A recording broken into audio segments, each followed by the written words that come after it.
akan melanjutkan kembali untuk materi perancangan lanskap ya. Nah, hari ini saya akan membahas tentang teknik perencanaan ruang luar. Jadi ada beberapa teknik perencanaan ruang luar ya yang sangat dasar dan bisa diterapkan pada berbagai perancangan ruang luar ya sebagai teknik yang mendasar.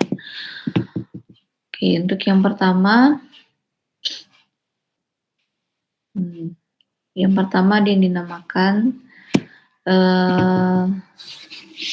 membedakan pergerakan di dalam ruang tersebut, di dalam ruang luar tersebut.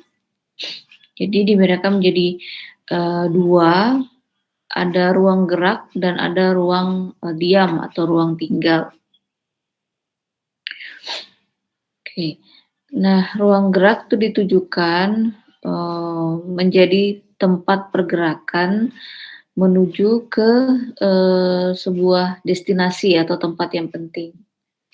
Jadi mereka bisa berjalan dengan bebas ya. Contoh kegiatannya bisa berjalan-jalan dengan bebas, bisa berolahraga, bahkan bisa dibuat sebuah pertandingan. Nah, kemudian untuk sifat aktivitasnya bisa berupa aktivitas massal, yaitu parade, bazar, atau misalnya olahraga yang dilakukan secara massal. Nah, kemudian yang kedua itu adalah ruang untuk lebih banyak dilakukan aktivitas yang diam ya. Misalnya untuk duduk, beristirahat, kemudian sambil menikmati pemandangan, atau bisa untuk membaca buku, menunggu, berdiskusi atau berbincang dengan teman ya. Kemudian bisa juga untuk mengadakan sebuah pertunjukan. Jadi kalau ada pertunjukan pasti ada yang diharapkan ya. Diharapkan ada yang menonton. Berarti kan aktivitasnya lebih banyak diam daripada lari-lari atau jalan-jalan. Nah, kemudian untuk fitur-fiturnya misalnya bisa ditemukan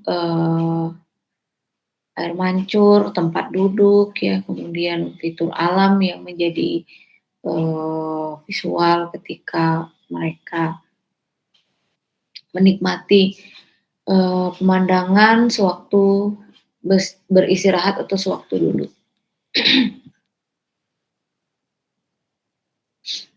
Nah, ini adalah contoh aktivitas di ruang G atau ruang gerak. Ya, aktivitas olahraga, bisa berjalan santai atau berlari seperti ini, atau aktivitas yang sifatnya massal bersama-sama seperti ini ya.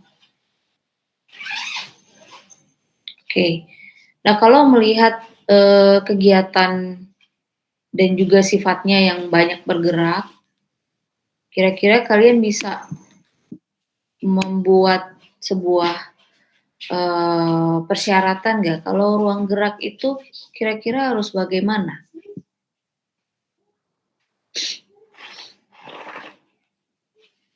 Apa syarat dari sebuah ruang gerak?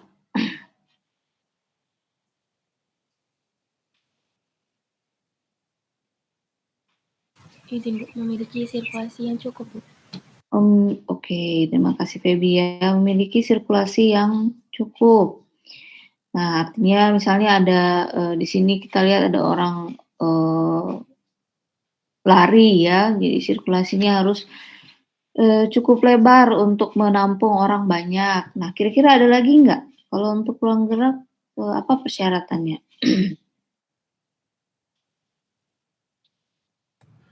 Izin menjawab Bu.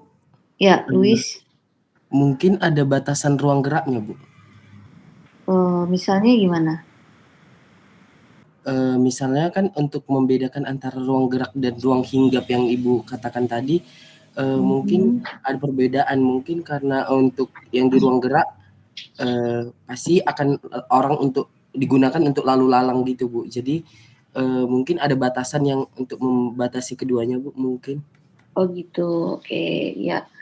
Jadi ada teritori untuk atau area untuk orang bergerak, ada area untuk orang beristirahat atau duduk-duduk.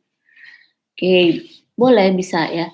Ada lagi yang lain persyaratannya apa ya supaya orang bisa bebas bergerak di ruang gerak? Tuh bagaimana?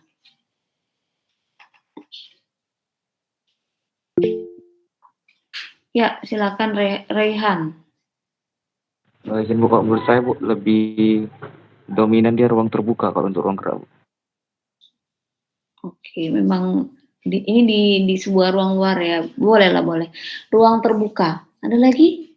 Kalau misalnya kalian bayangkan ya, kalian sedang melakukan olahraga seperti ini, lari gitu, atau jogging pagi lah. Kalian lebih menyukai trek yang seperti apa? Atau sirkulasi yang bagaimana di sebuah ruang luar? Mana yang lebih kalian pilih?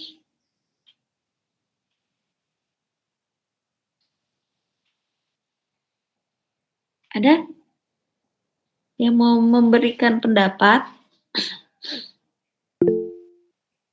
Dwi Nur Salima, silakan Dwi.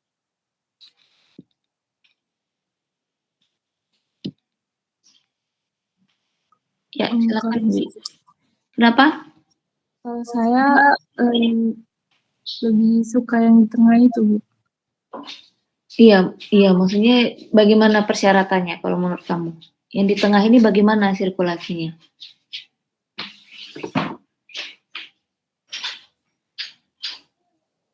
Sirkulasinya dia hanya menuju satu arah gitu, Bu. Terus itu kan kayak kanan kirinya pepohonan. Terus jadi nampak tujuannya itu kemana gitu, Bu.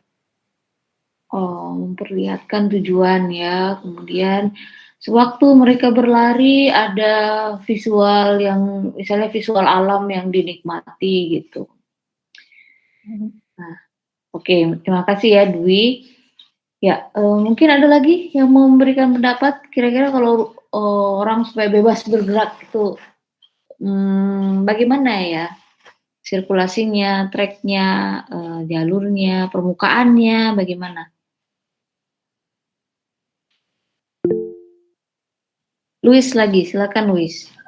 Izin menjawab lagi Bu, mungkin Ya. menurut saya itu tidak ada perbedaan level ketinggian dari ruang gerak tersebut Bu, supaya nyaman juga kan Bu. Jadi tidak ada perbedaan level ketinggian Bu. Oh iya, ya itu yang saya maksud ya. Yang tadi benar sih, yang tadi boleh ya. Jadi persyaratan ruang gerak, tapi yang lebih spesifik lagi supaya orang bebas bergerak kan dia tidak ingin ada barrier ya, ada penghalang. Kalau misalnya berlari tiba-tiba ada tangga gitu, nggak nyaman ya. Nah dia pasti orang kalau jogging itu memilih trek yang relatif relatif datar. Kalau menanjak aja kadang terlalu capek ya untuk lari gitu, untuk bergerak. Nah jadi lebih memilih untuk treknya yang tidak berpindah level atau tidak ada perubahan level seperti yang disampaikan oleh Louis tadi, atau bisa disebut juga tidak ada barrier ya. Tiba-tiba misalnya ada pagar, walaupun hanya setinggi tanaman bonsai yang 50 cm, itu juga harus lompat kan nggak enak gitu ya. Atau misalnya ada aktivitas senam massal seperti ini, tapi lahannya itu berkontur-kontur nggak jelas. Pasti untuk melakukan senamnya juga harus berhati-hati ya, nanti bisa menggelinding gitu kalau misalnya dia tidak berhati-hati. Nah, jadi itu ya, itu persyaratan spesifiknya selain tadi yang disebutkan oleh teman-teman kalian itu boleh juga. Oke, nah kemudian kita lihat lagi. Oke, nah ini ada sebuah area. Kalau di sini kalian bisa melihat ada jalur kendaraan, ada area parkirnya, ada taman ya, ada taman di sini. Kemudian ada sebuah penanda untuk tamannya. Ini kayak boneka yang besar sekali itu. Kemudian ada penanda juga di sini. Nah, kemudian di tengah-tengah itu ada sebuah lapangan dan ada apa ya bisa dikatakan ini ya?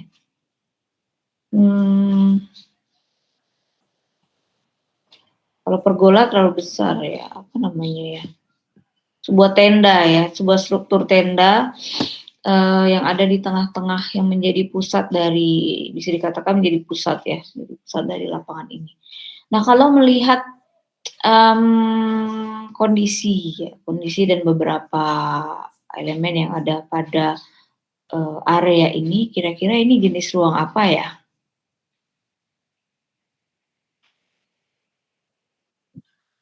Ada yang mau mencoba menjawab? Tadi kan kita masih membahas ruang gerak dan ruang diam. Nah, kalau ruangan ini ruangan apa ya?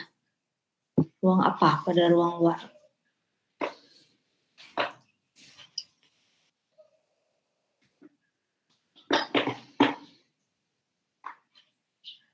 Ada yang mau jawab? Ini termasuk ruang diam atau ruang gerak?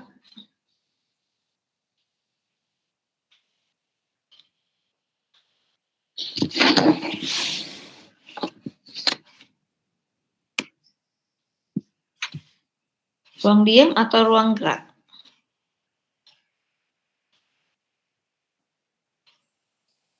Nggak tahu ya. Oke, coba saya tanya ya. Kan jawabannya cuman itu gitu. Ya, saya tanya yang hadir di sini. Kalau nggak hadir nggak mungkin ditanya ya.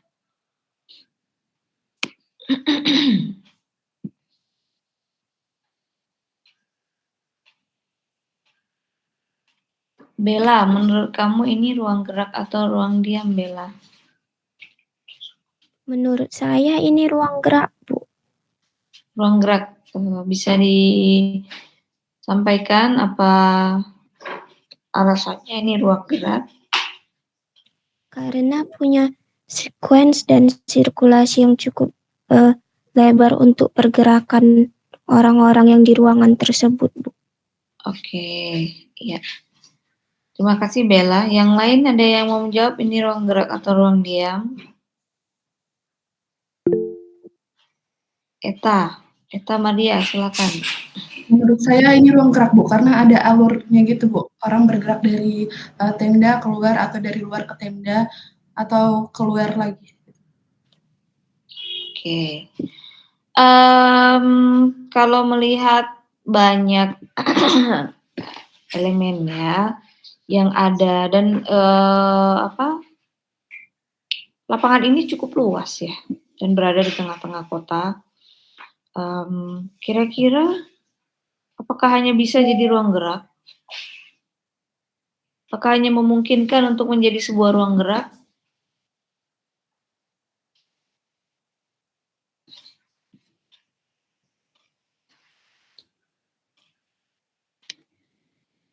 Bisa nggak jadi ruang diam?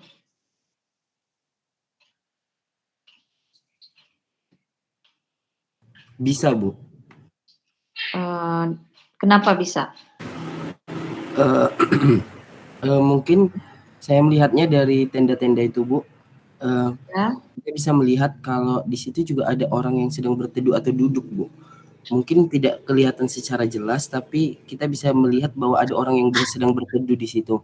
Selanjutnya ada kursi-kursi yang di bagian depan yang dekat di bagian bawah. Di situ ada area taman dan outdoor seating lah mungkin, Bu, untuk ya mungkin duduk-duduk. Memang tidak ada pelindung, tapi bisa aja digunakan untuk duduk atau singgah atau untuk keperluan lainnya gitu. Oke, terima kasih Luis ya. Nah, jadi ini kan lapangan cukup lebar nih. Nah, bisa aja misalnya orang buat konser di sini. Kalau buat konser orang nggak mungkin lari-lari. pasti ada penonton gitu, penonton yang duduk di sini, bahkan kita lihat ada beberapa yang udah berklaster gitu ya. Nah, duduk-duduk di lapangan ini ya. Nah, ngumpul gitu. Nah, di bawah tenda ini juga ada orang duduk. Nah, kemudian betul yang disampaikan juga oleh Lugis, ini banyak sekali nih tempat duduk di sini. Di bagian depannya. Nah, jadi ini ruang apa? Nah, ini adalah ruang gerak, tapi ada sedikit ruang diam. Kombinasi ya, ada ruang gerak dan ada ruang untuk beristirahat di sini. Bisa dipakai untuk beristirahat bahkan secara massal. Seperti yang saya sampaikan tadi, kalau ada konser ya, penontonnya bisa duduk untuk menikmati konser. Oke. Nah, bagaimana dengan ruang ini? Kira-kira ini berada di mana? Berada di sebuah apa? Ya, Rehan.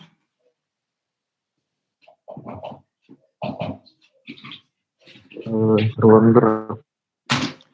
Ruang gerak yang bagaimana, Rehan? Lebih ke arah bazar gitu. Ke arah bazar. Oke, nah jadi untuk ruang ini ya, ini berada di sebuah sirkulasi yang dilalui oleh turis. Nah, dilalui turis. Jadi kalau kita lihat di sini banyak sekali artis ya atau seniman yang memajang hasil lukisan mereka. Nah, kemudian ruang ini memang sebuah sirkulasi, tapi ada orang berjualan. Nah, karena orang berjualan di sini, pasti yang bersirkulasi di sini atau yang lalu lalang di sini, apalagi seorang turis yang mungkin baru datang ke kota ini, dia pasti akan menikmati semua yang dia lewati gitu, termasuk benda-benda seni yang ada di sini, street art ya, yang mungkin nggak bisa dia temukan di tempat yang lain. Nah kan sering juga misalnya ada seniman pelukis jalanan, dia memberikan jasa untuk melukis wajah dari turis yang singgah ke stand-nya lah, katakan seperti itu. Nah, kalau kita melihat gambar ini aja, ini ada 2 orang turis yang berhenti. Nah, sengaja berhenti untuk mengamati benda seni yang ada di sini. Oke, nah itu artinya ruangan ini juga adalah kombinasi antara ruang gerak dan juga ruang diam. Nah, ada yang diamati ya, ada yang mereka amati ketika melewati koridor jalan ini. Oke, nah kemudian sirkulasi ini juga mempunyai dimensi yang cukup ya, mempunyai lebar yang cukup. Dan selain lebar yang cukup, orang-orang itu bisa nyaman berjalan bahkan untuk diam di sini ya, diam berdiri di sini karena hanya diperuntukkan untuk pejalan kaki. Tidak ada kendaraan yang lewat di sini ya. Jadi itu salah satu persyaratan yang harus ada di sebuah daerah wisata itu sebenarnya harus ada area pejalan kaki yang nyaman ya dan tidak bercampur dengan kendaraan.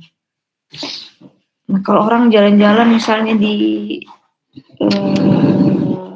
kota-kota di Eropa atau misalnya di Singapura atau mungkin yang dekat aja di Danau Toba atau di Bali gitu. Ketika orang pertama kali datang ke sana pasti lebih memilih untuk jalan kaki, menikmati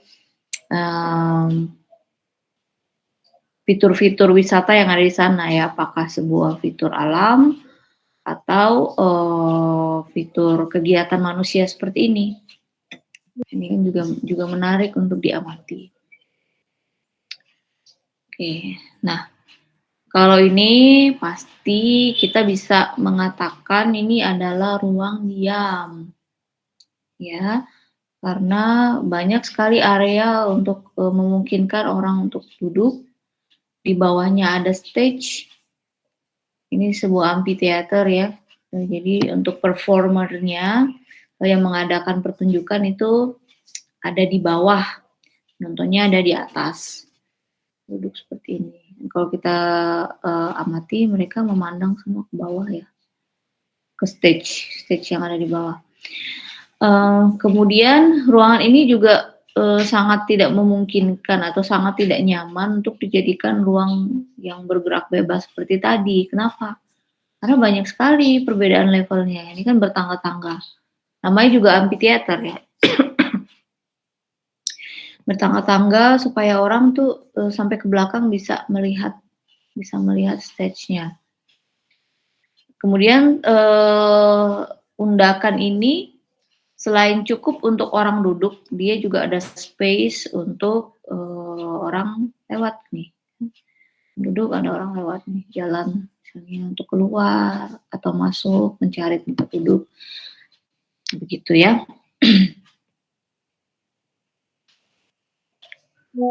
Nah, kemudian sewaktu pertunjukannya berlangsung, pasti sangat diharapkan tuh orang tidak berlalu lalang karena akan mengganggu audiens atau penonton yang lain. Nah, ini adalah sebuah ruang yang ditujukan sebagai visual saja. Jadi misalnya ada sebuah hutan ini contohnya. Sebuah hutan area konservasi lah katakan seperti itu ya. Yang bukan untuk wisatawan, bukan untuk ditujukan untuk publik ya. Jadi dia hanya sebagai area atau hutan yang dikonserv. Nah sebenarnya pemandangan ini sisi visual yang dilihat dari sisi ini ya, orang di sebuah dek itu sedang memancing, ketika dia memandang jauh ke depan, pemandangannya adalah ini. Nah, jadi yang mau saya sampaikan adalah ada juga area-area atau ruang yang hanya digunakan sebagai atau latar belakang kegiatan saja, bukan digunakan sebagai tempat kegiatan ya. Atau bisa juga disebut sebagai ruang pasif. Nah, jadi bisa disimpulkan antara ruang T dengan ruang G tadi. Ruang T itu harus dilengkapi dengan banyak fitur alami ya, seperti rumput, karena untuk duduk-duduk gitu. Pohon peneduh, pohon-pohon untuk berteduh, kemudian ada lampu penerangan, agar aktivitasnya itu bisa tetap aktif sampai malam hari misalnya. Jadi orang kalau mau mengadakan konser itu orang datang ke sana tidak seram ya, gelap semuanya. Ya, jadi dilengkapi dengan lampu penerangan. Kemudian ada penataan lanskap yang baik. Ada hal yang diamati ya, karena kalau orang duduk istirahat, misalnya dia duduk-duduk sampai 2 jam kan bukan hanya untuk istirahat ya, karena untuk duduk-duduk aja, melamun nanti jadinya. Nah, jadi ketika dia duduk-duduk itu harus ada yang dilihat. Apakah sebuah pemandangan atau sebuah aktivitas manusia seperti orang berjualan tadi ya. Ada yang diamati.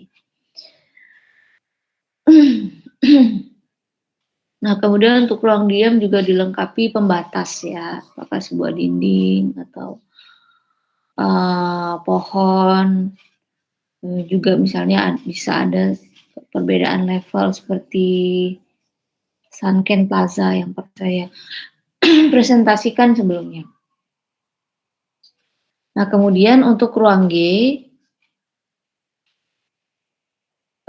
itu diperlukan sebuah lahan yang luas dan tidak ada penghalang atau barrier. Ini juga sudah dibahas tadi. Nah, kemudian kita juga perlu untuk menganalisa siapa pengguna di dalam ruang luar tersebut. Apakah ruang-ruang itu dibedakan menjadi sebuah sirkulasi? Jadi ada pedestrian, kemudian apakah hanya sebuah jalur pedestrian atau juga dilengkapi misalnya dengan ada jalur pohon dan juga jalur kendaraan. Nah, kemudian apakah ruang tersebut adalah ruang hijau pasif, tadi sudah saya contohkan juga. Misalnya taman atau hutan tadi yang dikhususkan untuk penghijauan. Nah, kemudian kita juga bisa mengidentifikasi aktivitas di ruang tersebut ya.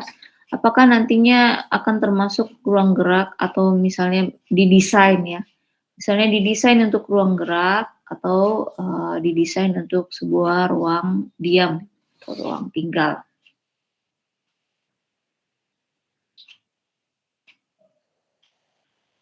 Nah, setelah kita menentukan siapa pengguna untuk ruang tersebut, kita juga bisa menentukan ukuran dan tekstur yang sesuai.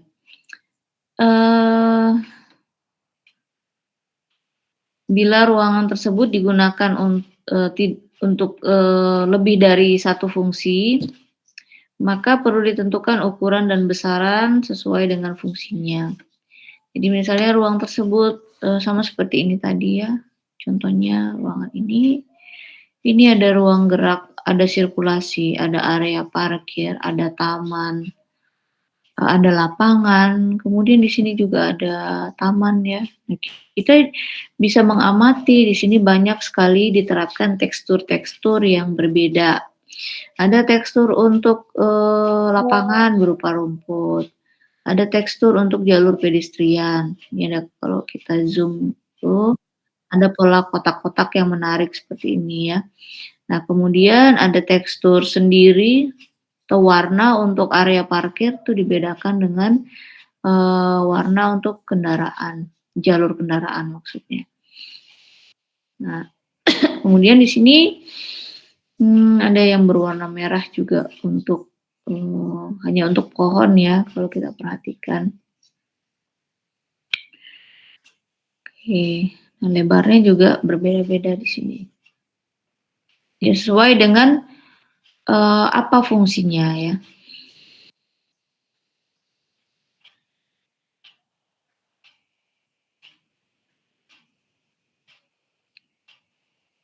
Nah, kemudian untuk jalur pedestrian kurang dari 300 meter itu masih merupakan jarak yang menyenangkan untuk dijalani. Nah, kemudian kalau sudah lebih dari 300 atau 300 sampai 400 meter itu akan nyaman jika ada pohon-pohon penduduh. Jadi kalau misalnya dia tidak ada pohon penduduh, orang akan mulai merasa kepanasan ya ketika berjalan. Nah, kalau sudah lebih dari 450 meter, ini pada umumnya orang lebih senang untuk berganti moda transportasi. Misalnya apakah naik transportasi umum, atau pergi ke area parkir mengambil kendaraannya gitu. Nah, jadi 300 meter itu juga digunakan sebagai misalnya sebuah jarak halte ya, sebuah jarak halte. Sehingga orang bisa berjalan dari satu halte ke halte yang lain itu masih pada jarak yang menyenangkan ya. Nah, saya nggak tahu ya apakah halte Metro Daily itu per 300 meter. Sepertinya enggak ya, kayaknya lebih dari 300 meter. Nah, memang gunanya halte itu untuk apa sih? Halte itu untuk membuat kendaraan itu dia tidak berhenti sembarangan ya, seperti angkot. Kalau angkot itu haltenya di mana aja ya. bisa per 5 meter itu bisa berhenti gitu. Jadi kadang penumpangnya juga ini ya, males jalan ya. Kalau misalnya dia lihat sudah agak jauh, walaupun tidak pas pada titik pemberhentiannya, harusnya ya turun aja. Ngapain bolak-balik turun gitu ya, membuat kadang kan angkot ini membuat macet jalan juga jadinya. Nah, jadi itu fungsi halte ya, kendaraan umum itu tidak berhenti sembarangan, jadi dia pada tempatnya.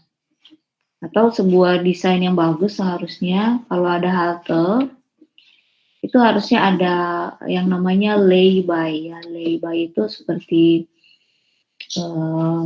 badan jalan di pinggir tuh kayak dilebarin. Mungkin kalian pernah lihat juga ya, sebuah lay-by. Tempat pemberhentian bus atau kendaraan umum, sehingga ketika dia berhenti itu tidak memakan area kendaraan. Misalnya yang lebarnya 8 meter tuh, kalau ada bus berhenti kan berkurang, terus kendaraan yang di belakangnya itu juga ikut berhenti. Nah, jadi kalau dia ke sebuah lay-by, dia akan menepi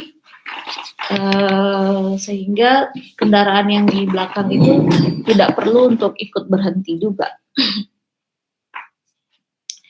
Oke, nah yang kedua, ini metode yang kedua adalah mengenclosure ruang luar. Kita juga sudah sedikit membahas enclosure ya ketika materinya tentang ruang positif. Mengenclosure bertujuan untuk menciptakan kesan meruang. Karena kalau enclosure ini kesannya dia punya batas ya. Kesannya lebih melingkupi. Ada batas-batas di sekelilingnya yang bisa dirasakan. Nah, artinya menciptakan ruang dengan cara membatasi, ya.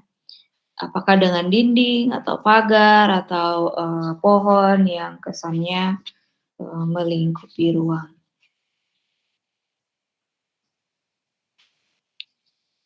Oke, nah coba kita amati gambar yang ada di bawah, ya.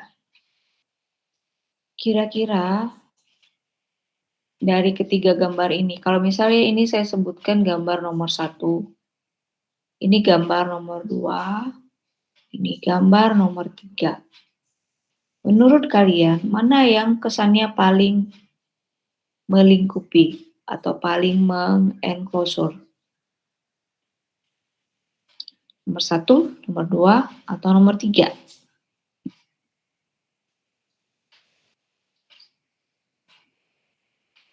Ada yang mau jawab? Ya, silakan Luis. Menurut saya dengan kesan yang paling menutupi itu ada di gambar nomor 3, Bu. Karena setiap sudut dari sisinya itu menutupi si orang yang di tengah gitu, Bu. Oke, ya. Rehan juga Rehan juga raise hand. Silakan Rehan. Kalau menurut saya nomor 2, Bu, karena lebih cenderung kalau manusia itu lihat ke sisinya daripada ke sudutnya, Bu. Lebih melihat ke sisinya daripada ke sudutnya. Oke, ada yang lain lagi? Sama-sama punya celah ya, nomor 2 dan nomor 3. Kalau nomor 1 itu jelas sangat terbuka kesannya. Ada pendapat yang lain nomor 3 atau nomor 2 nih?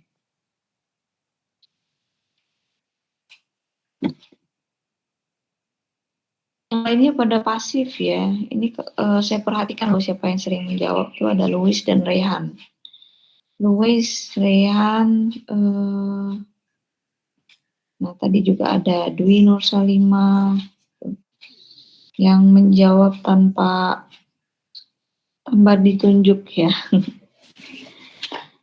Oke, ada yang lain yang mau coba jawab?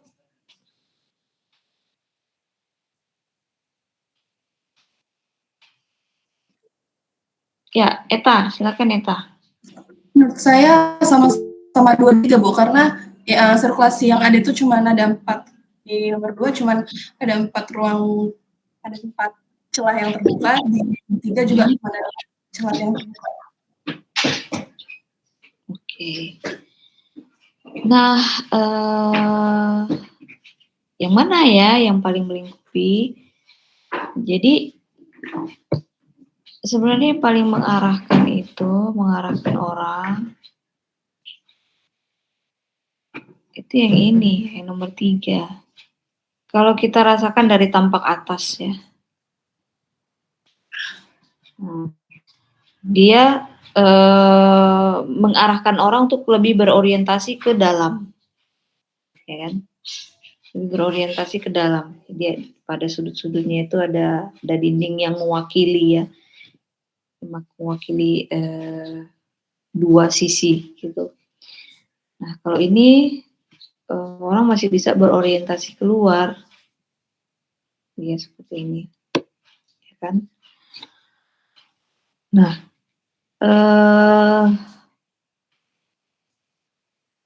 ya kalau ini kan kita seperti melihat batas imajiner ya, seperti melihat garis imajiner di sini. Dinding ini mengarahkan kemari, ya bersama dengan dinding ini, kan? Kemudian ini juga imajiner mengarahkan ke sini.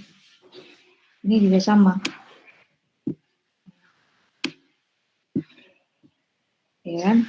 Kalau ini kurang ya. Ini kalau ditarik garis kemari, ini ke sini. Ke sini.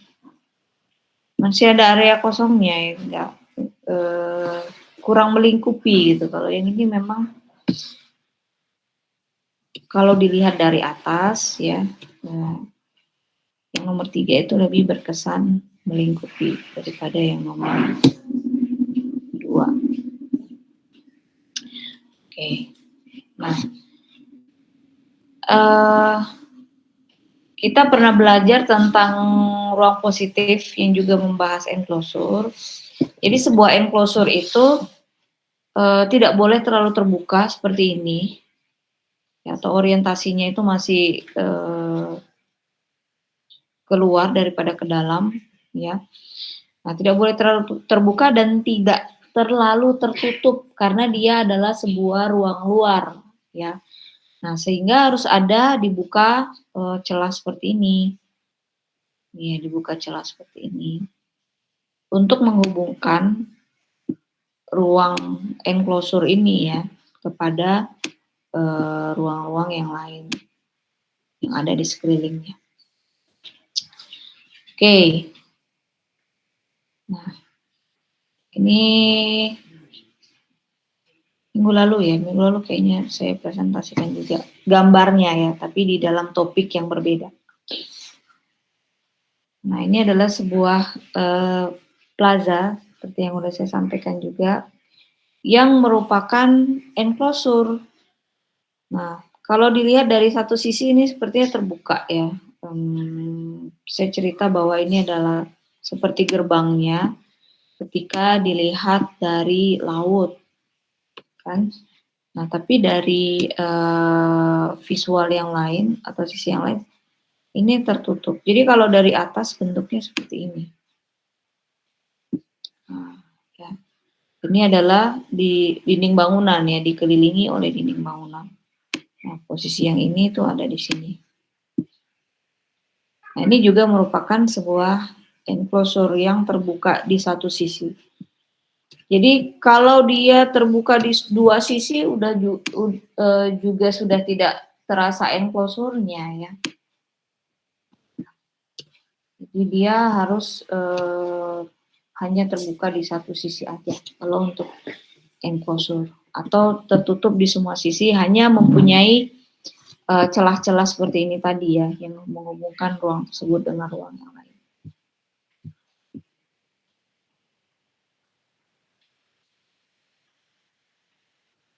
Oke, nah ini juga sebuah enclosure dengan skala yang lebih kecil ya dari yang tadi. Kalau kita perhatikan sekelilingnya itu adalah sebuah kondominium, sebuah unit hunian juga. Kemudian di tengah-tengahnya itu merupakan halaman bersama yang dibentuk menjadi sebuah sirkulasi dan juga ada taman ya. Jadi penghuni yang ada di sini itu bisa menikmati halaman bersama ini, baik menikmatinya itu di dalam ruangannya atau menjadikan enclosure ini sebagai pemandangan ya, misalnya orang berdiri di balkon tuh bisa lihat ke bawah, ada visual yang dilihat gitu. Nah kemudian selain ini sebagai visual, juga berfungsi untuk memasukkan udara ya, masukkan udara, sinar matahari ke tiap unit yang ada di sini. Nah, sehingga pembukaannya itu atau orientasinya itu mengarah ke bagian tengah. Oke, nah kemudian kalau tadi kita banyak melihat sebuah enclosure yang dibatasi oleh dinding bangunan. Nah ini taman yang di enclosure dengan pohon ya, deretan pohon ada di sini. Oke. Nah ini adalah sebuah taman yang sifatnya privat ya, kalau kita lihat ya ada pagar di sini. Oke, kemudian ini juga terbuka di satu sisi. Ada bukaan ya, kemudian ada berupa level tangga di sini. Nah, ini adalah metode kedua untuk mendesain sebuah ruangan. Jadi enclosure ini ditujukan untuk apa sih? Enclosure ini ditujukan agar orientasi manusia itu atau pengguna ruang tersebut itu lebih ke dalam ya, orientasinya lebih ke dalam daripada keluar. Nah, berikutnya metode yang ketiga, kita merancang ruang berdasarkan tingkatannya. Jadi kalau di dalam ruangan itu ada hierarki ruang atau tingkatan ruang, misalnya dari area publik dulu, kemudian ke semi publik, kemudian semi privat, kemudian ke area privat. Nah, kalau ruang luar misalnya ada sama juga ya, ada publik, semi publik atau semi privat, dan kemudian ke area privat. Ada eksterior, semi eksterior atau semi interior, dan ada interior. Kemudian kalau berdasarkan penggunanya ada mulai dari kelompok yang paling besar, kemudian yang lebih tersaring gitu, menjadi kelompok yang sedang, kemudian ke privat tuh penggunanya lebih sedikit lagi, lebih kecil. Nah, untuk area publik misalnya digunakan untuk yang sifatnya santai ya, menyenangkan, entertain atau amusement oriented. Kemudian kalau sesuatu yang entertain itu biasanya lebih menimbulkan keramaian ya. Nah, ini adalah ada ruang peralihan yang sifatnya bisa sedikit ramai dan sedikit tenang. Kemudian sampai ke area privat tuh lebih membutuhkan area yang tenang. Nah, berdasarkan pergerakannya, misalnya ini yang ruang gerak ya, banyak pergerakan atau sport oriented. Ini intermediate, artinya ada peralihan antara yang bergerak bebas dengan yang vertikal. Kemudian sifatnya privat tuh non movement culture, artinya lebih banyak orang untuk diam ya, duduk untuk bekerja kah, misalnya seperti itu. Nah, kalau kita lihat ruangan ini ya, ruangan 1, 2, dan 3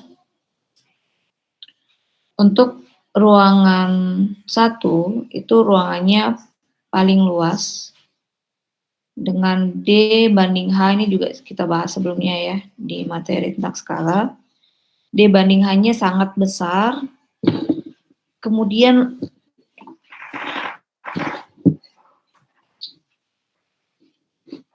kalau diibaratkan pada bagan yang sebelumnya, ini banyak pergerakan, lebih banyak pergerakan, kemudian penggunanya itu lebih besar atau kelompok besar.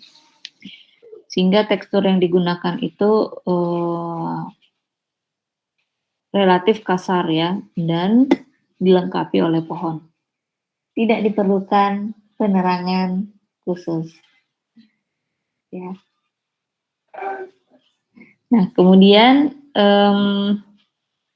untuk yang nomor 2,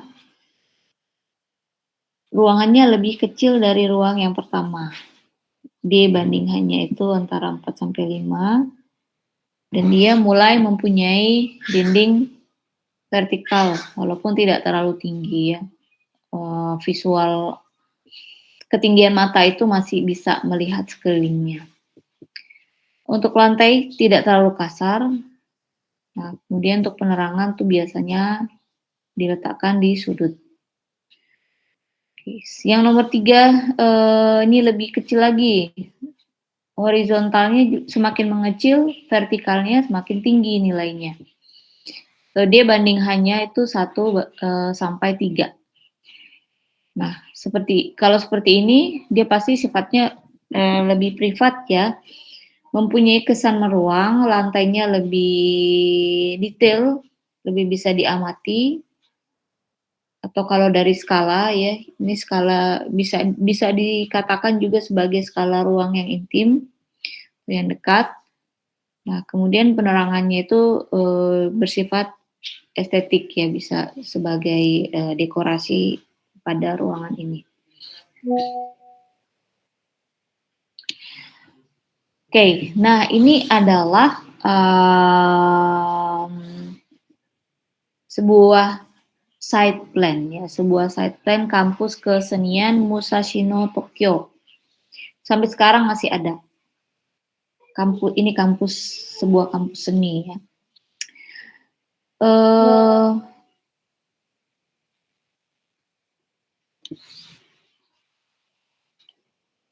Di sini kalau kalian amati ada garis putus-putus. Ini adalah sebuah sirkulasi.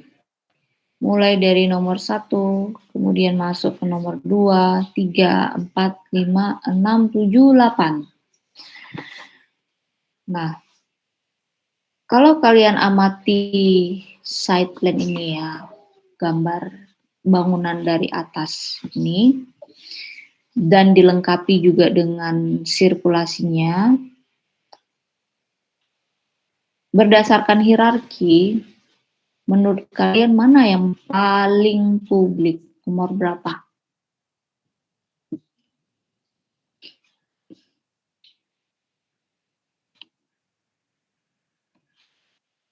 Nomor berapa? Ada yang bisa baca site plan?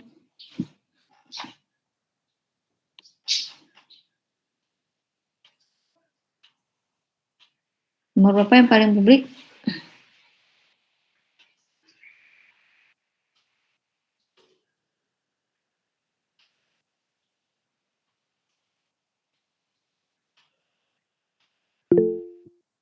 Ya, silakan Rehan. Kalau menurut saya yang paling publik nomor 1. Oke, bisa disebutkan alasannya kenapa nomor 1, Rehan? Karena lebih ke arah fungsi bangunnya itu lebih ke arah terluar, Bu. Kalau misalnya yang nomor 2 dan seterusnya kan dia udah masuk ke dalam kampus gitu. Ya. Nomor 1 itu apa?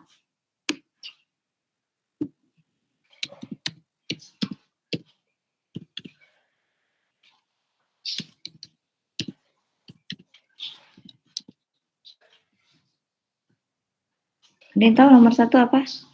Nggak tahu ya. Nah, jadi kalau kalian baca di sini ada tulisan gate.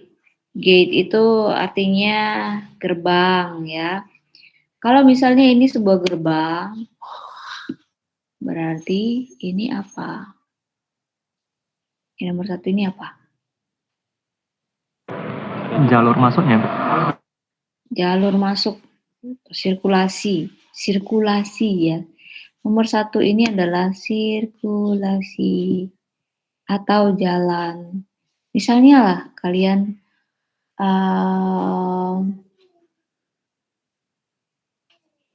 kalau ke fakultas teknik memang nggak ada gate khususnya sih, tidak ada gate khusus ya. Tapi kalau kita amati itu ada sirkulasi utama yang bisa dikatakan di tengah ya. Kalau kita lihat di situ ada seperti bolat ya, kayak palang vertikal gitu, palang vertikal disusun-susun. Itu adalah sirkulasi utamanya. Kalau di situ dipasang gerbang cocok ya, gerbang untuk fakultas teknik misalnya. Nah, jadi anak-anak teknik khususnya yang belajar di situ ya. Kalau kita nggak belajar di situ sih. Teknik apa yang belajar itu? Industri, mesin, elektro, kimia juga ada ya. Nah, mereka merasa itu adalah teritorial mereka, ya kan? Kalau misalnya fakultas lain gitu, fakultas pertanian lewat masuk ke sana itu pasti ada kepentingannya ya, apakah mau bertemu dengan dekannya atau gimana gitu. Artinya kalau anak fakultas lain pasti merasa itu adalah zona asing buat mereka, ya. Sehingga yang masuk ke sana pasti lebih tersaring ya, yaitu yang dimaksud tadi sebagai kelompok sedang. Sedangkan yang berlalu lalang di jalan itu adalah kelompok besar. Anak MIPA bisa dari situ, anak ekonomi bisa dari situ, anak apalagi FISIP ya, FISIP juga bisa lewat dari situ gitu, tanpa ada yang melarang ya. Nah, tapi kalau untuk masuk ke sana pasti lebih tersaring lah orangnya. Nah, itu yang dimaksud dengan hierarki ruangnya. Sama juga dengan konsep hierarki yang ada di sini. Yang nomor 1 itu adalah area yang paling publik, karena ini pintu masuknya untuk masuk ke kampus kesenian. Nah, jadi di area yang lain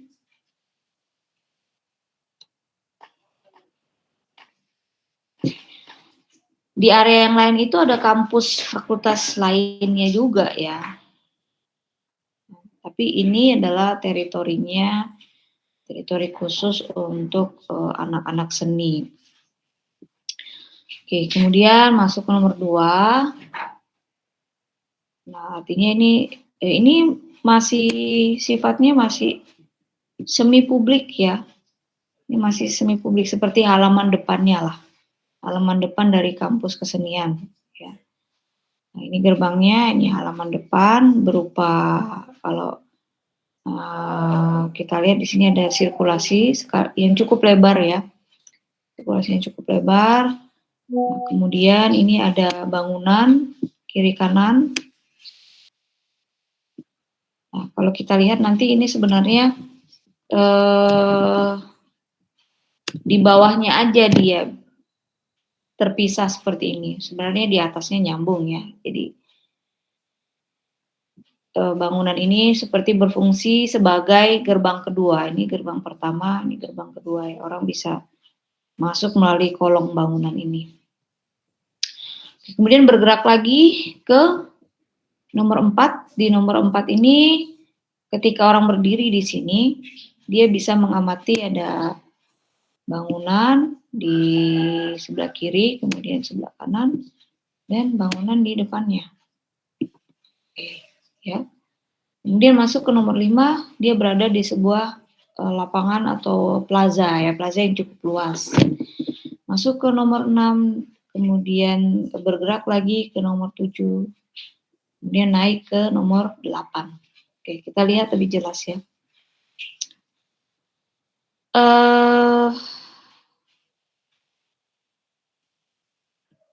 Nah, saya langsung jelaskan aja. Ini adalah gerbang yang paling depan tadi atau gerbang pertama. Nah, biasa ya kalau Jepang itu nenek moyangnya arsitektur minimalis, jadi untuk gerbang mereka juga sederhana aja kayak gini, tidak banyak dekorasi-dekorasi tertentu gitu ya. Nah, ini juga adalah penyederhanaan bentuk dari torii ya. Minggu lalu kayaknya saya juga sudah sedikit menyinggung tentang torii, gerbangnya orang Jepang. Ini penyederhanaannya, jadi dia hanya seperti kotak begini saja. Kemudian mahasiswa itu bisa lewat dari tengah, bisa lewat dari kiri, dari kanan. Nah, jadi dari gerbang ini juga kelihatan gerbang kedua tadi ya, yang berupa bangunan.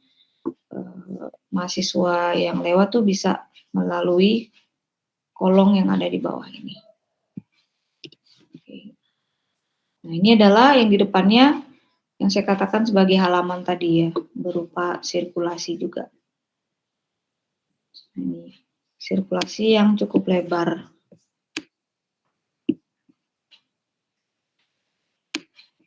Kayaknya kalau Dear Usu bisa juga didesain kayak gini ya.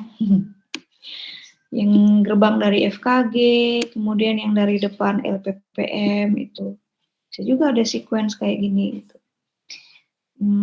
Tapi maunya ada sirkulasi khusus untuk jalur pedestrian juga. Nah, ini juga khusus untuk jalur pedestrian.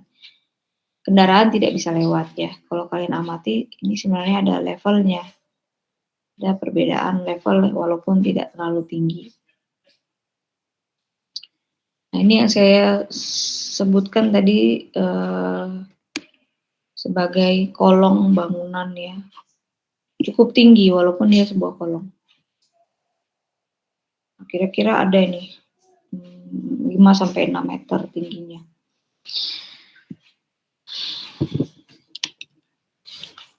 Nah, ini foto-fotonya saya ambil langsung dari buku Yoshinobu Ashihara ya, tentang exterior space design.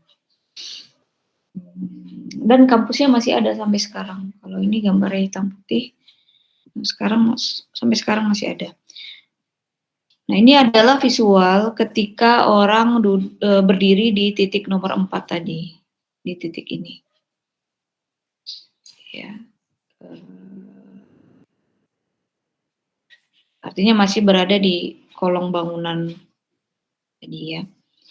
Nah, dari titik ini dia bisa melihat gedung yang di sebelah kanan, kiri, dan juga di sebelah depan.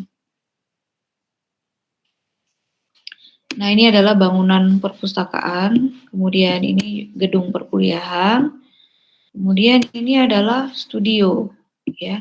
Jadi sama seperti kita, anak arsitek tuh punya studio, anak-anak seni juga punya studio, harusnya ya. Saya nggak tahu kalau di kampus USU, fakultas seninya ada nggak studionya ya?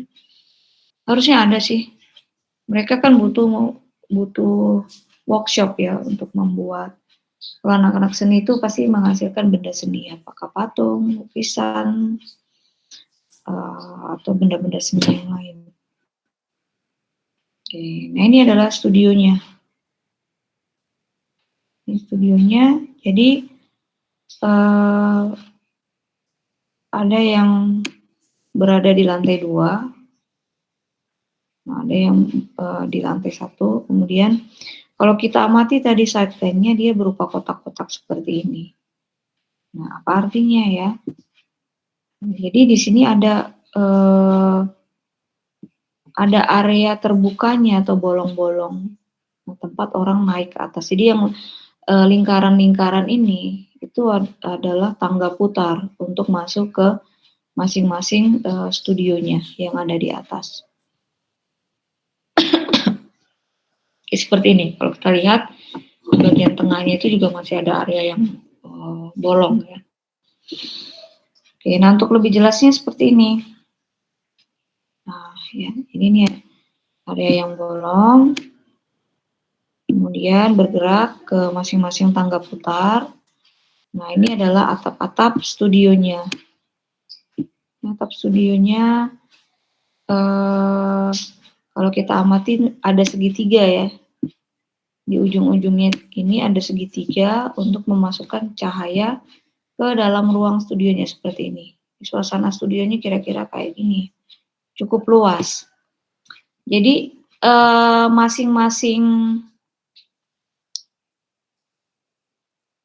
mungkin masing-masing angkatan, masing-masing kelompok itu punya studio sendiri. Kalau kita lihat di sini ada banyak sekali studio ya, 1, 2, 3, 4, 5, 6, 7, 8, 9. Lebih dari kira-kira lebih dari 15 studio ada sebelah sini juga. Tidak terlalu kelihatan sebelah sini dan sebelah sini. Nah, ini adalah visual yang sekarang ya, kita kalau melihat gambarnya lebih punya warna. Gerbangnya masih ada sampai sekarang. Bentuknya juga masih seperti ini, tidak berubah. Ini adalah area depan. Bayangkan aja ini kayak kita mau ke FIB gitu. Fakultas Ilmu Budaya ada gerbangnya. Kemudian di sini di halaman depan ya masih jadi area umum. Tentu kalau anak-anak arsitek tuh lalu lalang di sini nggak mau ya. Mereka mau jalan di depan sini itu nggak apa-apa, orang masih belum notice bahwa itu bukan anak FIB misalnya ya. Nah, tapi ketika melewati gerbang ini, misalnya anak keluar FIB itu orang berani melewati atau masuk ke gerbang ini jika ada sebuah bazar atau aktivitas yang memang mengundang orang luar ya. Ini contohnya ketika foto ini diambil tuh kebetulan ada bazar juga yang dilakukan di halaman depan. Nah, artinya itu bukan khusus untuk FIB. Kalau dulu kayaknya anak-anak FIB itu secara berkala membuat festival budaya Jepang. Ya kan, pernah ya? Kalian sempat nggak ikut? Atau sekarang masih ada atau? Oh, dulu masih ada festival budaya Jepang ya. Dan memang ditujukan untuk seluruh mahasiswa USU gitu, jadi bisa datang ke sini. Diadakan juga di pelataran depannya.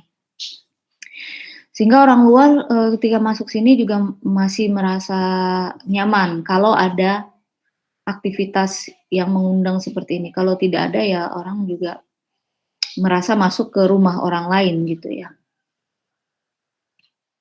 Nah, ini kalau dilihat seperti ini.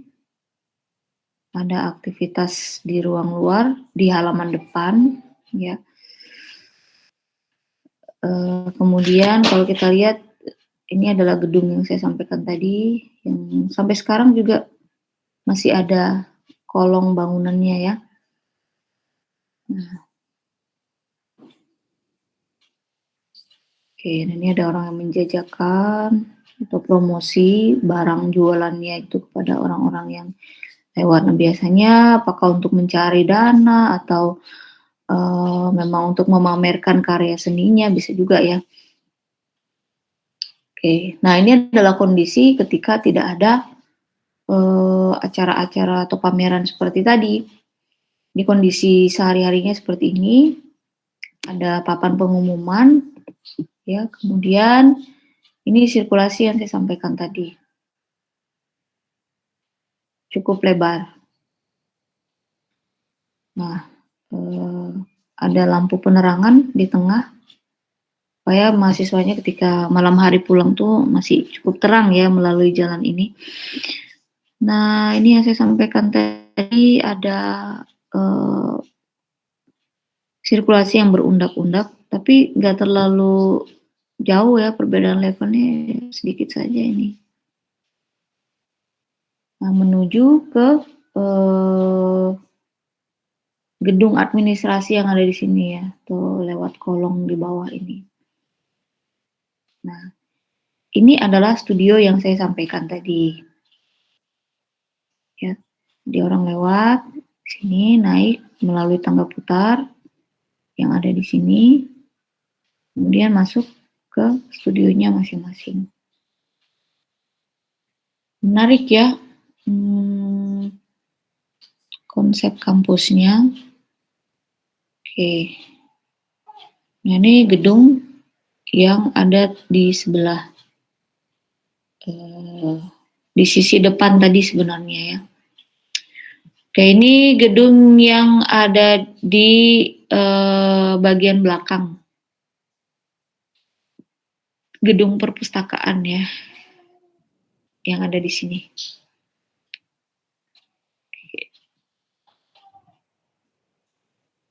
Jadi di depannya itu merupakan halaman. Tentunya di halaman ini di plaza ini itu sudah makin tersaring lagi orang-orangnya, pasti sehari-harinya itu hanya anak-anak seni aja, yang artinya kelompoknya sudah lebih spesifik atau lebih khusus. Itu dia tadi tentang hierarki ruang ya. Nah, kalau kita amati juga bentuk ruangnya atau ruang luarnya itu lebih ter-enclose, lebih tertutup ya ini. Ada bangunan.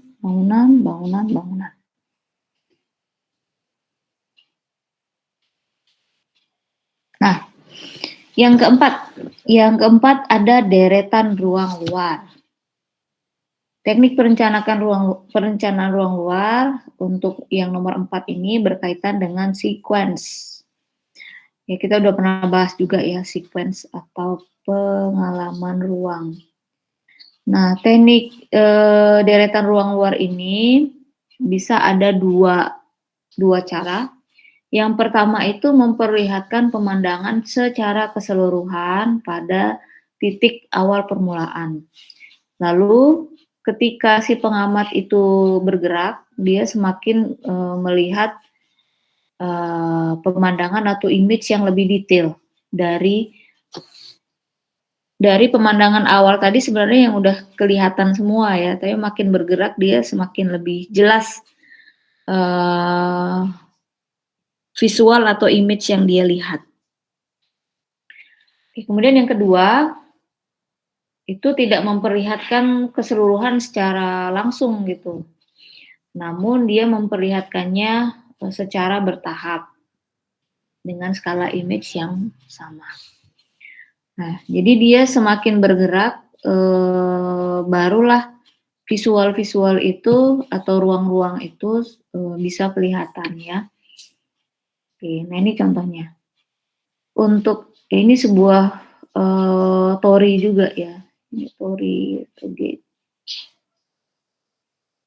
Bertujuan untuk mengarahkan orang berjalan. Nah, untuk gambar ini ya, misalnya orang berdiri di tori di sini ya, melihat ke area dalam. Nah, ini termasuk cara yang pertama atau cara yang kedua? Ini memperlihatkan keseluruhan secara langsung atau yang kedua satu-satu gitu, secara bertahap? Secara langsung, Bu. Oke, secara langsung ya. Jadi dari tori ini, karena sifatnya juga nggak tertutup ya, kiri kanannya nggak ada dinding, tidak ada elevasi juga di sini. Dia sudah mengamati ya, kira-kira di dalam tori ini ada apa saja. Nah, namun dia akan melihat lebih jelas kalau mendekati gitu, bergerak mendekati masing-masing fitur yang ada di sini. Nah, ini juga sebuah tori, ya. Tapi kita bisa melihat perbedaan suasana, ya, perbedaan suasana di sini dengan yang di gambar ini. Nah, kalau di sini, ya, dari bawah itu orang terbatas visualnya karena ada level yang naik bahkan sangat tinggi nih, ada banyak anak tangga ya. Sehingga ketika orang berada di titik ini, dia belum melihat semuanya. Dia harus bergerak dulu, naik, Oke, di titik ini, kemudian kalau mau melihat yang ke arah samping, dia harus ke kiri atau ke kanan gitu, ke kiri atau ke kanan. Nah, artinya ini diperlihatkan secara bertahap ya. Atau bisa juga selain memakai teknik leveling seperti ini untuk sequence ya, menghasilkan sequence yang berbeda-beda dan diperlihatkan secara bertahap, itu bisa juga dengan menggunakan teknik sirkulasi yang berbelok. Jadi misalnya ada titik A, menuju ke titik B itu harus berbelok dulu. Maka dia harus berjalan ya, biar bisa mengamati atau melihat ada hal apa di titik B, seperti itu ya.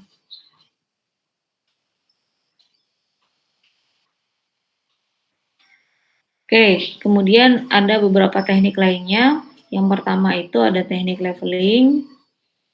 Teknik leveling memberikan efek untuk menghubungkan ruang sekaligus memisahkan ruang. Contohnya Sunken Plaza, udah pernah ya kalian lihat contohnya. Di sini Sunken Plaza ini akan menimbulkan kesan meruang apabila sekelilingnya dibatasi oleh dinding. Sebuah Sunken Plaza dapat diterapkan pada ruang yang luas dan juga kompleks. Kalau yang pernah saya presentasikan itu di atas Sunken Plaza-nya itu merupakan sirkulasi kendaraan yang cukup padat dan banyak gedung-gedung tinggi ya, atau skyscrapers di situ di Rockefeller Center, dan ada juga yang di Universitas Yale, perpustakaannya ya. Di tengah-tengahnya ada berupa Sunken Plaza juga. Nah kemudian di sebuah ruang luar di pusat kota yang bercampur baur dengan padat ya, contohnya di Rockefeller Center tadi.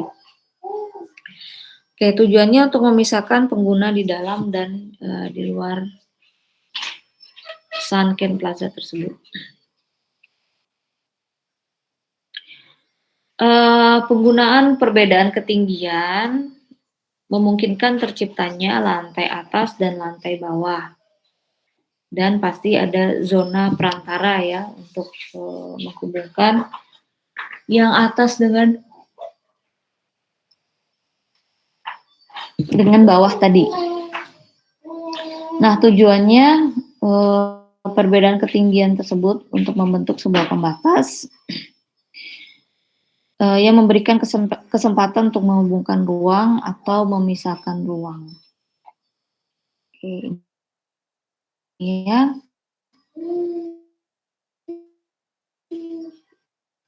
Ini adalah pada bagian atasnya kita melihat banyak gedung-gedung tinggi, skyscrapers. Kemudian untuk Sunken ini sendiri dikelilingi oleh sirkulasi kendaraan yang cukup padat. Pada level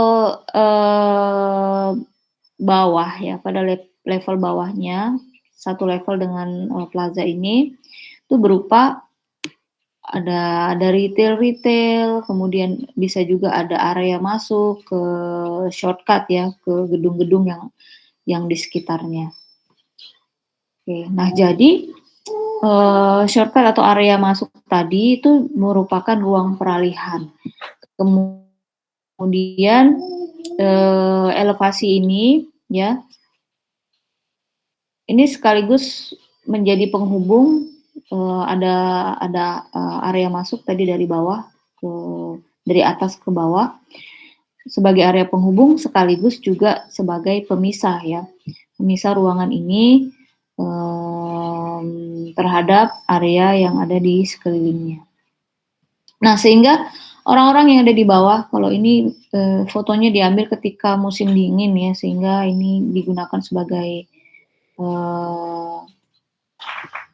untuk olahraga skate atau ice skating. Orang-orang akan merasa lebih nyaman karena terpisah dengan kebisingan atau keributan kendaraan yang ada di atas ya. Paling nggak secara visual mereka tidak melihat keramaian itu. Oke. Nah, ini juga sebuah Sunken Plaza, masih berada di tengah-tengah kota dan dikelilingi bangunan juga. Nah, ini ada elevasi ya, pemisah sekaligus penghubung. Oke, ada area untuk orang duduk-duduk, area makan ya. Kemudian dilengkapi juga dengan retail di sini untuk menjual makanan dan lain sebagainya.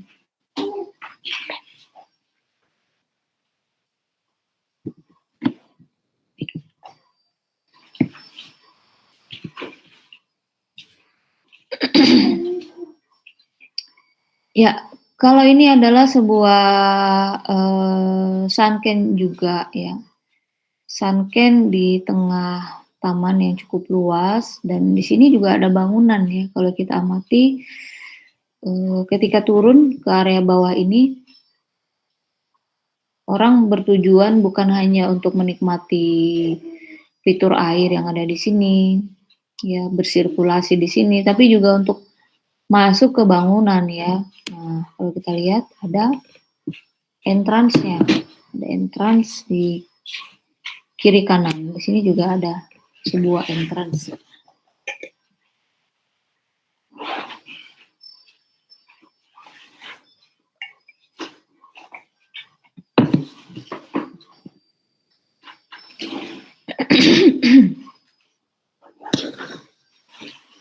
Oke, yang berikutnya ini juga teknik leveling tapi bukan sunken ya, karena dia tidak dilingkupi dinding seperti contoh-contoh yang sebelumnya. Nah, ini hanya teknik leveling.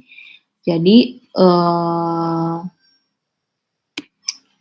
sebuah mansion ya, atau rumah tinggal yang cukup besar bergaya klasik, peninggalan arsitektur klasik juga. Biasanya kalau di era tersebut itu, khususnya kalau punya bangsawan seperti ini, itu mempunyai halaman yang sangat luas. Nah, kemudian kamar-kamarnya itu ada di atas. Jadi dari kamar, supaya orang bisa mempunyai pemandangan yang bagus ya. Jadi di bagian bawah ini, apakah berupa taman, apakah berupa ada fitur air seperti ini yang menarik untuk dilihat dari atas.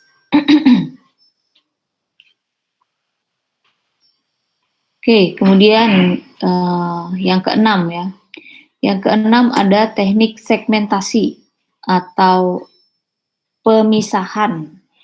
Biasanya metode ini atau teknik ini digunakan untuk kawasan yang sangat luas ya, untuk kawasan yang sangat luas.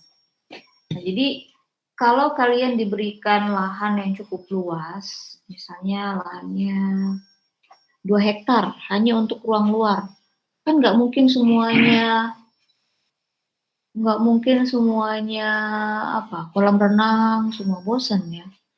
Atau misalnya semuanya padang rumput gitu. Ya akan monoton. Atau lapangan, monoton juga ya. Nah, jadi untuk kita bisa lebih detail, bisa lebih fokus, bisa lebih spesifik di dalam mendesain kawasan yang cukup luas itu, kita bisa membagi-baginya menjadi beberapa segmen. Ya, jadi selain lebih banyak variasi, kita juga bisa lebih fokus ya di dalam mendesain masing-masing segmen tersebut. Oke, nah ini juga menggunakan teknik segmentasi, walaupun sebenarnya dia tidak membagi ruangnya, hanya membaginya berdasarkan sirkulasi dan memakai sistem nodes ya. Nodes itu kan pertemuan simpul. Oke, di sini ada plaza utama, ya, ini cukup luas berupa plaza utama di sini. Kemudian dibagi menjadi nodes yang lebih kecil lagi ya. Nah, ini ada Nodes itu pertemuan simpul. Ini ya. Di sini, kemudian ada lagi yang lebih kecil ya. Nah, di sini. Oke. Jadi masing-masing itu di kiri dan di kanan mempunyai nodes yang dari besar ke yang lebih kecil gitu ukuran nodesnya. Sementara untuk kawasan ini gerbang utamanya tuh ada di sini. Oke. Nah, kalau kita lihat dari atas, sepertinya gampang sekali untuk mengenali kawasan ini. Gampang untuk masuk, untuk keluar. Nah, tapi coba kita berada pada skala yang sebenarnya di ruangan ini, yang banyak pohon. Oke. Pohon ini sekaligus membagi ruang menjadi tadi nodes tertentu. Nah, ini yang saya sampaikan tadi. Ini gerbangnya, ini plaza utama yang paling besar. Kemudian dari plaza ini dibagi menjadi nodes yang nomor 2, kemudian dibagi lagi menjadi nodes yang hierarki nomor 3. Oke. Walaupun kesannya ini seperti hutan ya, tapi dia berada di tengah-tengah kawasan kota. Nah, seperti ini. Ya. Kalau misalnya kita berada di sini, di area ini ya, jika tidak ada pembagian nodes-nodes ini, dan di situ juga diletakkan sirkulasinya ya, atau pertemuan simpul tadi, maka orang pasti akan bingung gimana keluarnya, dari mana keluarnya. Nah, jadi konsep nodes dan sirkulasi tadi, atau bisa disebut juga path, jalur ya, nodes dan paths, itu memudahkan orang untuk mengenali kawasan ini, untuk masuk dan untuk keluar, untuk bergerak juga ya, agar dia tidak akan kesasar. Oke. Yang pertama tadi adalah contoh segmentasi dengan konsep nodes dan path, kemudian ada, sebenarnya ini ada landmarknya ya, ada landmark, ada nodes, ada path yang diterapkan pada apa tadi namanya, Washington Square Park,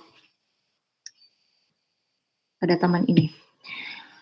Oke, kemudian yang kedua, masih dengan teknik segmentasi, ini yang benar-benar dipisahkan ruangnya, zonasinya mempunyai berbagai macam fungsi.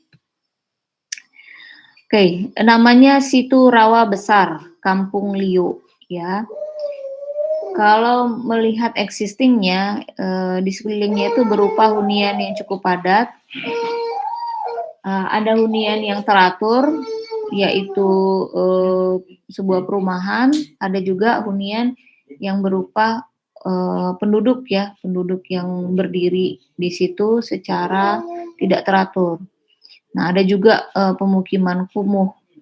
Kemudian ada ruang terbuka, ada sebuah pasar, dan ada sebuah danau atau situ ya.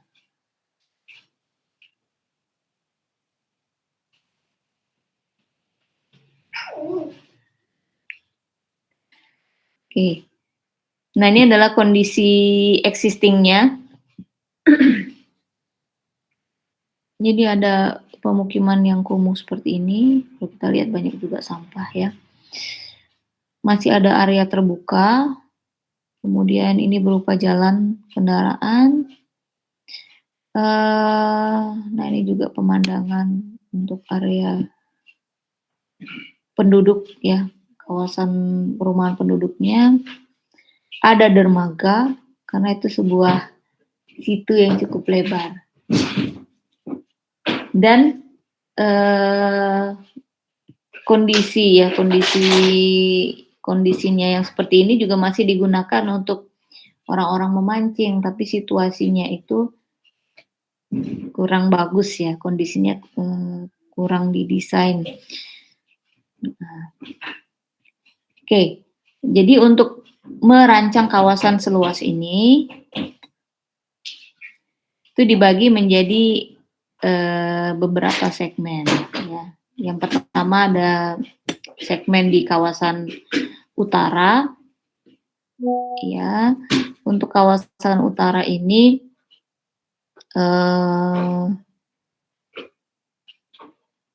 digunakan untuk aktivitas, ada area untuk kerja atau workshop. Nah, jadi kawasan ini kan ini masih berupa proposal ya, masih berupa proposal atau perancangan desain.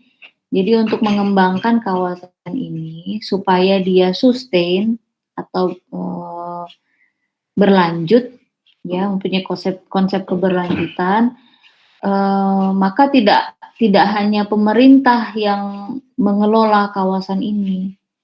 Nah, penduduk yang ada di kawasan ini juga harus dilibatkan supaya mereka mempunyai rasa kepemilikan ya, rasa kepemilikan terhadap kawasan ini. Dan sebenarnya kan mereka yang tinggal di situ 24 jam ya, mereka yang paling efektif bisa menjaga kawasan ini tetap lestari. Nah, sehingga untuk perancangan kawasannya ada segmen yang digunakan untuk workshop. Nah, workshop untuk siapa? Workshop ini nantinya akan digunakan oleh masyarakat setempat juga.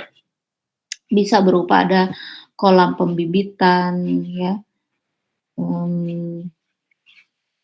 Kemudian ada sirkulasi, ada area parkir juga untuk misalnya wisatawan yang datang ke situ. Karena ini sebuah situ itu hampir sama seperti danau, jadi ada karakteristik alamnya juga yang menarik untuk dinikmati, apalagi ada aktivitas memancing di situ ya. Nah, kemudian di kawasan ini juga direncanakan untuk sistem pembuangan ya, sehingga tidak lagi ada tadi seperti sampah-sampah yang berserakan.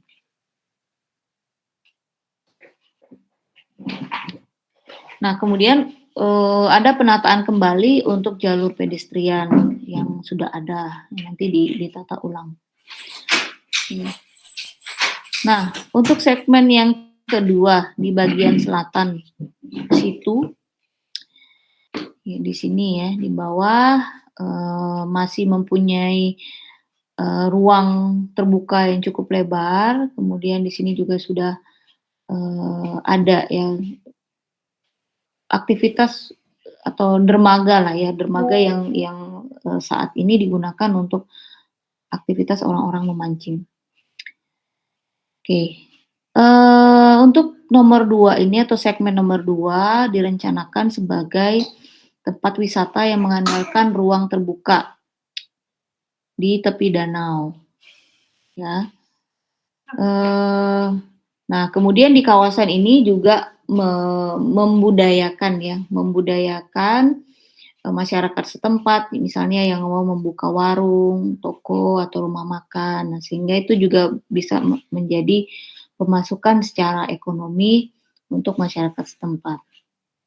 Nah, kemudian di sini juga ada perancangan ulang untuk sirkulasi, ya, untuk pengunjung yang datang, dan juga untuk memberikan fasilitas pemancingan yang lebih bagus dan lebih menarik. Oke, di bagian tengah, di bagian barat ya, di bagian barat situ masih di sini masih di area tepi danau ya. Untuk kawasan ini pemukimannya masih tetap, pemukiman yang ada itu masih tetap dipertahankan, artinya tidak dilakukan penggusuran ya, di sini hanya dilakukan penataan ulang. Kemudian ada pembuatan MCK agar huniannya lebih bersih dan sehat. Untuk sirkulasi dan parkir juga ditata ulang.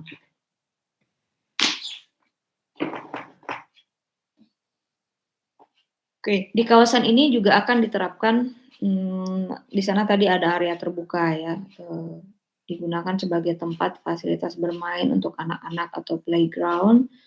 Ada gazebo, ada sarana rekreasi. Nah, di sini juga masih diperbolehkan warung-warung ya.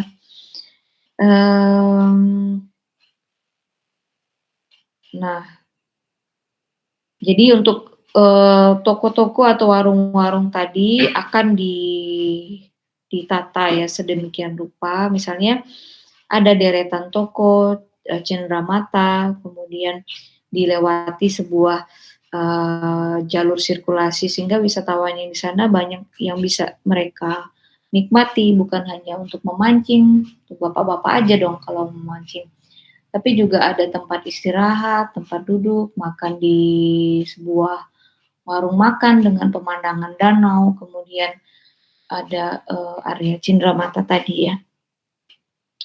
Nah, sehingga secara tidak langsung redesign ini itu akan membawa peningkatan pemasukan ya bagi warga setempat yang tadinya hanya sebagai area tempat membuang sampah, hanya sebagai tempat tinggal.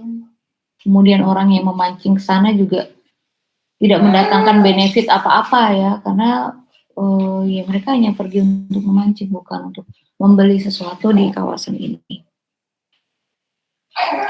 Oke, kemudian di bagian timur itu di sepanjang tepi danau ya, di sisi timur itu akan direncanakan dermaga yang digunakan selain sebagai pemancingan juga sebagai tempat pemberhentian ini ya kalau ada kendaraan untuk transportasi air yang melewati air. Nah, ada misalnya ada perahu ya atau ada sepeda air. Nah, itu ada dermaganya di sepanjang sisi yang segmen nomor 4 tadi. Oke, nah ini contoh dermaganya ya. Nah, kemudian di sana juga akan direncanakan sebuah restoran apung. Jadi ada pemandangan airnya selagi orang menikmati makanan di sini. Ya. Nah, ini perencanaan untuk penataan pemukiman ya. Jadi wisatawan itu untuk masuk ke kawasan ini juga melewati area pemukiman, sehingga jalannya juga harus ditata dengan baik ya, sehingga orang-orang bisa menikmati perkampungan yang ada di sini. Nah, sekarang itu sedang tren yang namanya wisata kampung ya. Jadi orang tidak hanya menikmati mall di sebuah kota, gedung-gedung yang mewah, kemudian harus masuk ke interiornya ya. Sekarang itu sedang marak yang namanya wisata kampung, justru menikmati ini kehidupan yang ada di kampung. Apa bagusnya ya? Yaitu yang menjadi daya tarik bagi mereka. Biasanya yang tertarik itu kawasan dari kalangan dari akademisi ya, seorang peneliti, profesor, membawa mahasiswanya untuk mengamati kehidupan yang ada di kampung. Nah, itu sekarang memang juga ada misalnya di Surabaya ada Kampung Pelangi ya. Selain memperbaiki kondisi sirkulasinya, jalan-jalannya ditata sedemikian rupa, mereka juga membuat warna-warni pada atap bangunan dan juga pada dinding bangunan. Jadi dari seberang, kebetulan Kampung Pelangi ini terletak di seberang sebuah jembatan ya, dan di sisi jembatan itu ada sebuah sungai. Jadi di seberang Kampung Pelangi ini dari jauh kelihatan sebuah kampung yang berwarna-warni. Begitu juga dengan kawasan ini yang diharapkan menjadi kampung wisata ya yang lebih tertata dan lebih bersih, lebih menarik dan banyak fitur-fitur wisata yang diamati. Ini ada perbaikan MCK, kemudian ada desain untuk dermaganya tadi. Nah, ini untuk fasilitas pemancingan ya di sepanjang tepi yang nomor 4 tadi di segmen 4 itu akan dilatih. Area pemancingan sekaligus ada dermaga ya untuk perahu atau sepeda air tadi. Oke, kemudian yang nomor 7, teknik yang nomor 7 itu menggunakan elemen natural yang berbeda, misalnya menggunakan elemen air. Ini adalah bangunan yang sangat terkenal, namanya Taj Mahal. Ada konsep air yang diterapkan dan diletakkan pas di tengah-tengah kawasan ini ya, dan menjadi akses dari bangunan Taj Mahal. Nah, sehingga keberadaan fitur air ini merefleksikan bangunan Taj Mahal dan juga pohon yang ada di kanan kirinya. Air yang tenang ini memberikan kesan yang lebih tenang, yang lebih mendalam. Kemudian refleksinya itu juga memberikan kesan yang menenangkan juga ya, melihat ada fitur yang dicerminkan pada elemen air. Nah, kemudian untuk air yang mengalir itu memberikan batas ruang. Oke, nah ini foto yang tadi juga ya, di St. Mark Venice. Nah, elemen air juga berfungsi untuk menghalangi orang memasuki area air. Kayak ini, orang kan nggak mungkin beraktivitas di sini ya, di airnya. Orang pasti beraktivitas di area yang kering. Jadi area air itu seolah-olah memberikan batas ya. Oke, nah ini juga sebuah torii di kuil Itsukushima. Pada waktu air naik kondisinya seperti ini. Jadi torii atau gerbang ini dari jauh berfungsi untuk memberikan penanda bagi orang yang ingin datang ke kuil di Itsukushima. Nah, kalau misalnya airnya turun, nah orang bisa lewat dari bawah torii ini tanpa memakai perahu. Nah, ini adalah gambar dari atas untuk St. Mark Venice yang di sini.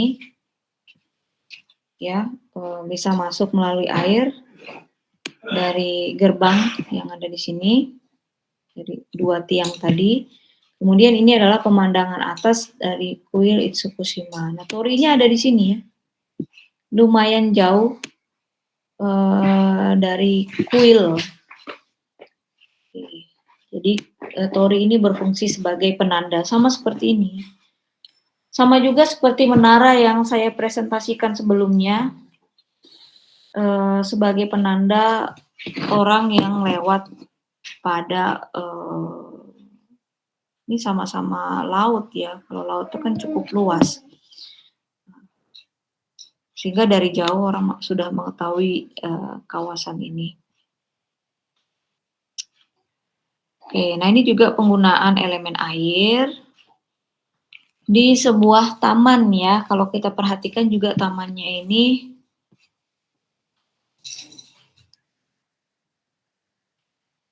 turun ke bawah. Ada elevasi yang berundak-undak di sini. Kemudian orang bisa berolahraga, ada jogging track yang keliling di sini ya, di tepi kolamnya. Karena ini letaknya di bawah ya, dan ada dinding vertikal sebagai pembatas ruang, pembatas taman ini. Ini adalah taman yang sama, tapi dari sudut yang berbeda ya, dia berupa cekungan ke bawah. Nah, sehingga ketika kondisinya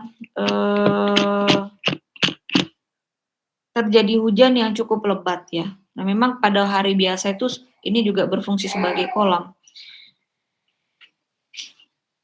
pada area-area tertentu. Nah, namun juga memiliki sirkulasi, ada area keringnya ya. Nah, tapi ketika terjadi hujan yang cukup lebat, cekungan ini itu bisa aja terendam semuanya. Nah, artinya kawasan ini juga berfungsi sebagai area tampungan air ya.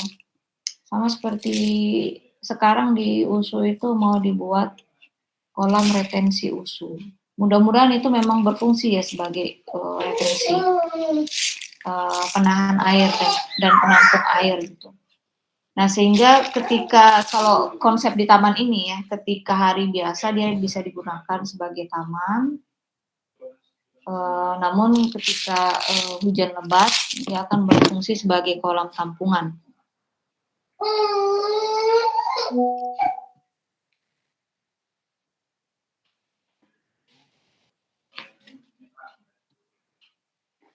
Nah, kemudian ini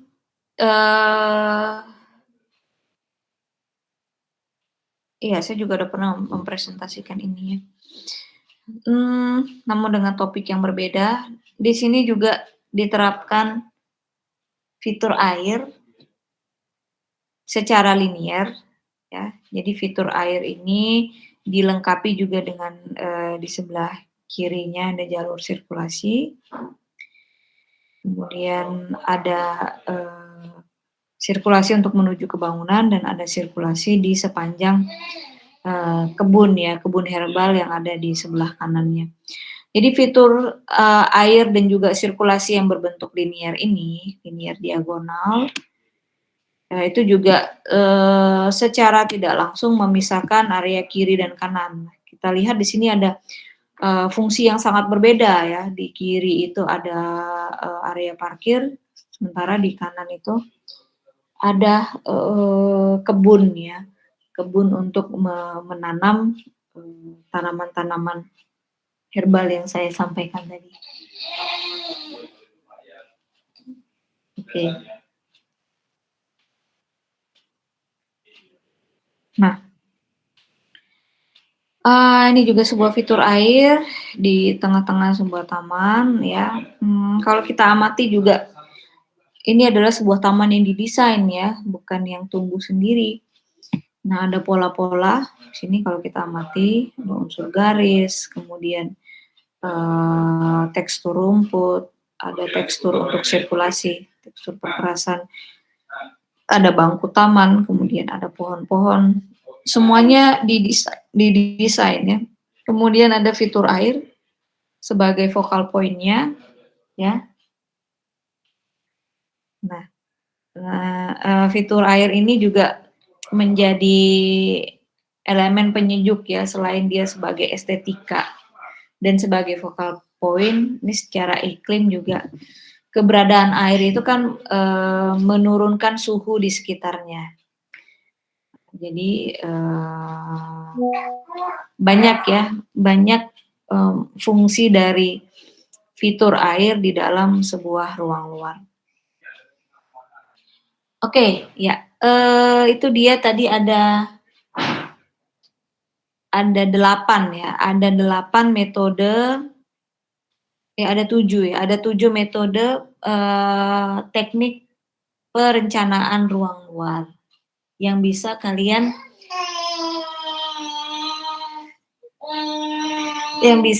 gunakan untuk merancang sebuah ruang luar. Oke, sampai di sini ada yang mau ditanyakan? Ada yang mau ditanyakan dari ketujuh metode perancangan ruang luar?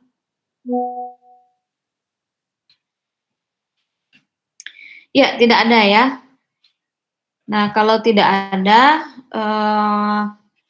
minggu depan itu kalian mengumpulkan tugas yang saya jelaskan minggu lalu, yaitu mensketsa sebuah sequence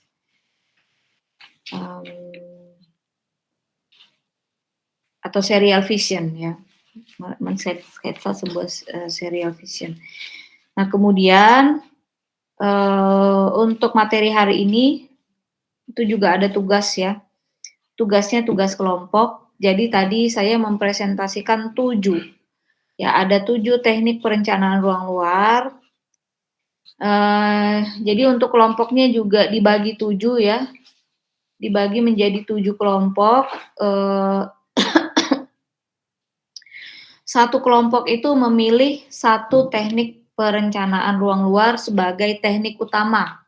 Sebagai teknik utama untuk merancang sebuah ruang luar. Kemudian boleh dikombinasi dengan teknik lainnya. Jadi misalnya ada teknik fitur air, kemudian kalian kombinasikan dengan teknik leveling misalnya, itu boleh. Tapi teknik utamanya tetap teknik ini ya, penggunaan elemen air. Nah, jadi pertama kalian harus membagi teknik perencanaan apa ya yang didapat oleh masing-masing kelompok. Kemudian kalian bebas juga untuk memilih lokasi atau area yang akan didesain dengan teknik perencanaan yang dipilih. Oke, jadi untuk pemilihan area yang akan dirancang itu harus sesuai ya, harus kalian sesuaikan dengan teknik yang dipilih. Misalnya tadi ada teknik segmentasi, maka kalian tuh harus memilih area yang cukup luas untuk didesain. Kalau misalnya areanya tidak luas ya, apa yang mau dibagi gitu, apa yang mau disegmentasikan.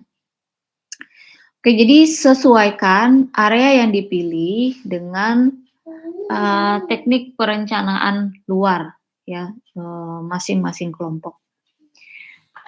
Jadi di sini kira-kira ada 32 ya, ada 32 orang. Kalau dibagi 7, berarti satu kelompok ada yang 4, ada yang 5. Artinya satu kelompok tidak boleh ada yang 3 ya, tidak boleh ada yang 3 dan tidak boleh ada yang 6.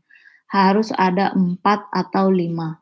Nah, untuk membaginya kalian sendiri ya, kalian sendiri yang membagi kelompoknya, anggotanya siapa, dan kalian yang memilih nanti areanya ya, areanya masing-masing bebas dipilih.